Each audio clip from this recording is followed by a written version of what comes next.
Good morning, a good day. It's a nice day out there today when we're taping this. And I have with me Diane Lanpher, who's in the legislature, and she's coming to talk to us about a few issues. What are the three issues you're going to speak about? Oh, well, good afternoon, Betty. It's great to be back here again, to see you on such a lovely, lovely spring day. It's finally arrived in Vermont. We've had, with the spring comes eternal hope that we're closing in on the end of the session. We're probably, after I leave here, I'll be going over to Montpelier, and I do believe that we'll probably be in the last 2, if not 3 weeks of the session, as you are very well aware of how the final actions all come together here in these final weeks. So there's a lot of things still under consideration, a lot of work that's already been done and passed and is on its way, and there's more than a few issues that the governor has brought up that the legislature, both the House and the Senate, have passed or are in the process of passing, at least in the Senate now. Certain bills or topics where he has indicated that he is not as in favor of and might be considering a veto beyond the one that he just recently vetoed.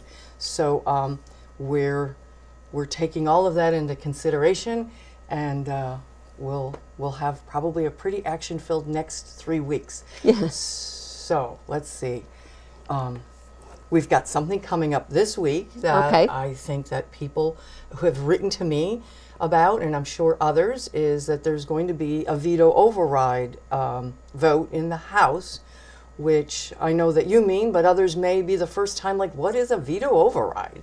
Well, let's explain it. Well, all right. So the House and the Senate passed a bill S-103, which is it's a bill that's addressing toxics and hazardous materials or chemicals in our community, and we could probably do a whole show just on that bill alone. But essentially, it's saying we're thinking we better take a stronger look within Vermont around what chemicals are being used and where they're being used and how they should be identified, and are they a hazard to humans. Mm-hmm. I'm not so sure that I can put all my full faith and credit right now that the federal government is going to be able to be that watchdog for us. So we put that forward that Vermont will take that step for ourselves. House and the Senate passed it. Yes. And the governor vetoed it. He did. He did. And so now you have to have a override. Correct. And what's the percentage? So it's 2/3 have to vote in favor of it in the House, and 2/3 in the Senate. And the Senate has already done their work towards the end of last week, which I wasn't even aware of at the beginning. When I drove home on Friday, I realized that they had already had taken that vote, and without hardly any controversy, or, as you know, sometimes it creates a great deal of discussion. But it was very, very strongly supported in the Senate, and they were very easily able to meet the bar of the 2/3 vote. So it's coming over to the House now for us to see if we can get that 2/3 vote, or you have to have 100 out of the 150 to vote. And so when it passed out of the House, which was back in March, it was, I took a look at the margin was 96 to something. So it's a pretty strong vote that initially passed it out of the House. And there were 11 people absent that day. And it would be my hope that on Wednesday, which would be something that I would think your listeners would want to stay tuned for, if we are able to reach that mark of 100 votes, we will override the veto and put that into law directly ourselves. So you only need 4 more votes, or 5. This is true. Yeah. If everybody else still votes the way they did, and they're there. This is where showing up and voting is really very, very important, and letting leadership know, either side, where you are on an issue. So I'm looking forward to Wednesday as being a very exciting afternoon. We start at 1 o'clock. Yeah. So that's on the table this week. The other 2 things that I would say that have created some of the more interesting dynamics was around right now is what happened in Ways and Means on the tax committee, and in the Education Committee, which I know our other Addison County Representative Dave Sharp from Bristol is the chair of that committee. They have been, again this year, as they have been for multiple years now, taking on some very, very tough statewide issues in the education world, and again this year have brought forward some very good work around the special ed bill is one, but also what is traveling out of the Ways and Means Committee is a bill H911, which is a really kind of an awful number if you think about it, but it's one that we all can remember. Is currently in the Senate right now, in Senate Finance, and is being adjusted, which I believe, as we sit here today, the Senate Appropriations Committee is planning to pass out their budget, and so will the Senate Finance on the tax bill. And if you want, I could tell about the two big things that bill does. Okay, yeah. And then I'll tell you a little bit more about the other tax bill, 912, which is a miscellaneous tax bill, and probably the least, which is controversial bill of the year, which has often been the one of greatest focus, is the budget, which is within my committee and the work that we've done in House Appropriations and currently now in Senate. So back to the 9/11. Exciting ones. Yeah. In that bill, it's I got to tell you that at the beginning of the session, in Ways and Means, they never thought that they would be able to tackle something of this size, and sometimes it just a lot of good minds and a lot of good thinking produced a new way of looking at education finance. And I think it really does spur out of the fact that, once again, many of our election cycles and hearing from our taxpayers, and Addison County is no different than in the rest of the state of their concern with property tax. Property taxes, we value our schools, and we also are struggling with a lot of income issues, and property tax is tough for people to manage. All right. So in that bill, it makes an adjustment in that area, and it also makes a very big adjustment to Vermonters around the impacts that the federal tax bill would have had on Vermont. So what was the adjustment in the property tax issue? Okay, so in that section, or I think of it in two big blocks in that bill. In the education piece, it in the bill proposes to start to move, shift funding for schools away from its reliance more on property tax and more into income. Now, people will say, well, you're just moving it from one pocket out of the other. That's true. This isn't a mechanism to raise more money or to raise less money. It's to take a look at the system as a whole, and they want it to create some more ability to pay, fairness, and transparency. And the first way that they want it, the committee had attempted to make this happen, was a little too dramatic. They were actually looking at reducing property taxes by 40 to 50% and moving it over to income. But upon further examination of the impacts, it was a little too strong, too fast. So they backed up and went for a little bit smaller bite, and they moved a certain percentage of it away from it's on the homestead residential piece from your property tax So they to income. Taking the taxes off, a certain portion off the property taxes and put it on the income taxes for the education issue. Correct. And I could leave you with some basic numbers on that, but that's what one of the things that it does. The other thing that it does, which in my world is important for us to look at it, but it's more like inside baseball. Is to take the transfer that normally happens every year for the general fund, which general fund dollars are created by income tax and sales tax and all these taxes on people, right? So people say, oh, you've never gone there. We collect taxes in that realm right now in the general fund. And we transfer annually based on statute a number that we have to transfer to the education fund, or should transfer by statute. Right now it's $322 million a year over to support the education fund.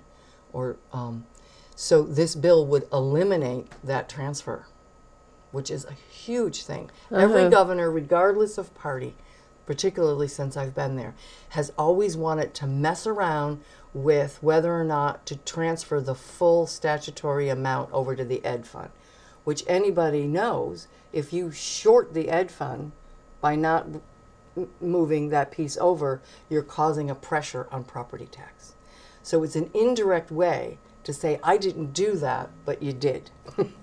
So by eliminating that transfer, it makes it clearer and less able to be manipulated politically or otherwise. And that would not be a bad thing. It's a little scary, all right, because in the trade-off, instead of having 36% of the sales tax goes to the education fund and the balance goes to the general fund, we would, in this bill, proposes to take 100% of the sales tax. Okay, so wondering how you were shifting. So it's a trade-off of sort of the behind the scenes movements of bringing it right up front to say, all right, 100% of the sales tax goes to the ed fund. And 25% of the meals and rooms tax then would go to the ed fund. And that way is about the number that's equal to what would have happened if it all had come into the general fund, and then we have to move it over, and we do a lot of steps. But every one of those steps along the way creates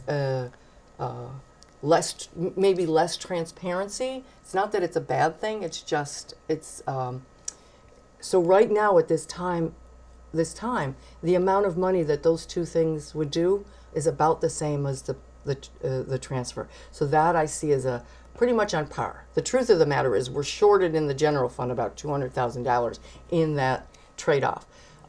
So the ed fund will get a little bit of a boost. But in time, I'm sure we're going to have to watch this now over the years, because some of the concern is, we're losing one source for another, and maybe one will grow stronger.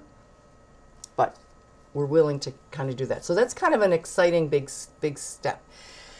In the first part of this bill, on the Trump piece, I shouldn't say Trump piece, the federal tax bill that was signed in December, very late in December, if you recall, was to go into effect January 1 of 2018.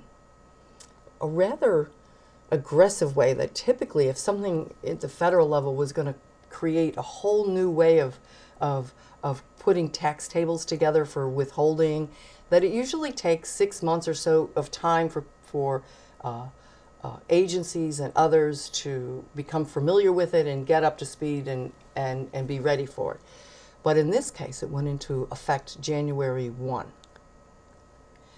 Now, Vermonters at the state level, the federal tax tables have created some nice opportunities, especially if you're in the upper income levels, that you'll get some pretty good benefits onto that. However, at the state level, because many of our tax codes are tied to the federal relationship, when looking at that in January, at the end of December and the beginning of January, it was early on seen that it would have a negative impact at the state level on Vermonters. The federal. Yeah. If we allowed that to just occur and happen, it would increase taxes, and I'm talking increased taxes on Vermonters by around 30 million, 20, some people say 29, 20, so around $30 million, 28 to $30 million. So we felt if that was not something we would want to do, wasn't our goal, and that is, from the governor, Senate, and House, earlier on decided we were going to figure out a way to actually give that back. How are we going to return that impact back to Vermonters? So in that bill, in 911, in the first block, it sets up new ranges to be able to give that money back to Vermonters by dropping the income tax rates appropriately to adjust for it. All right. We had thought if we wanted to, if Vermont needed or wanted to, or as a whole decided we were going to raise $30 million for a purpose, which I could think of a few, and I'm sure everybody listening could too. But discipline, this was not something that we created. We don't, so we should give it back. And so it gives it back. But you have to give that money from somewhere. It is not being collected. Okay. In January, the state of Vermont Department of Taxes did not implement the state part of the tax table. Of the federal tax. Right. So we're not currently collecting it from Vermonters. We're trying to figure out a way to make sure that we can change them, that we can make sure that we don't. So that's probably the big exciting piece of that. There's also something in there. It provides tax relief for Social Security benefits. We've heard from people, Vermont does taxes at a certain level, your Social Security income. So in this bill, it also proposes to, if you are a single filer and you are earning Social Security, if your total income is $45,000 or less, you are 100% exempted then from taxes on your Social Security income. That doesn't mean the other parts of your income you wouldn't be taxed on. Yeah. But your Social Security part of your income would be 100% exempt. And if you are... To pay that particular federal tax. Yeah, or even the state part of Yeah. it. So that would... So that's also created in that bill. And that's a very favorable, being met very favorably across Vermont to doing that. And if you're married filing jointly, it's $60,000. So with this, if you're making up to $60,000 or less, you are 100% exempt from the Social Security income. And that, I take it as a positive. Social Security income tax. Yes, sorry, yes. Yeah. So that's a really nice positive that's within that bill as well. So those are some of the rather kind of getting into the weeds a little bit on the details on that, but that is something that's worth watching, and that we're still monitoring as it's still happening live, and we'll find out this week how the Senate may have changed those relationships I just talked about. And it's interesting because we don't think a lot about this kind of taxes and that kind of taxes and federal taxes and all kinds.